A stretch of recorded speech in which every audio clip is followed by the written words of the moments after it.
रामचन्द्राय जनकराजजामनोहराय मामकाभीष्टदाय महितमङ्गलम् रामचन्द्राय जनकराजजामनोहराय मामकाभीष्टदाय महितमङ्गलम् कोसलेशाय मन्दहासदासपोषणाय वासवादिविनुत सर्वदयमङ्गलम् कोसलेशाय मन्दहासदासपोषणाय वासवादिविनुत सर्वरदमङ्गलम् चारुकुङ्कुमोपेतचन्दनादिचर्चिताय हारकटकशोभिताय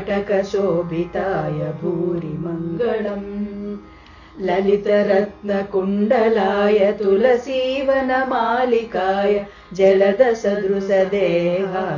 चारुमङ्गलम् देवकीपुत्राय देवदेवोत्तमाय चापजातगुरुवराय भव्यमङ्गलम् पुण्डरीकाक्षाय पूर्णचन्द्राननाय अण्डजातवाहनाय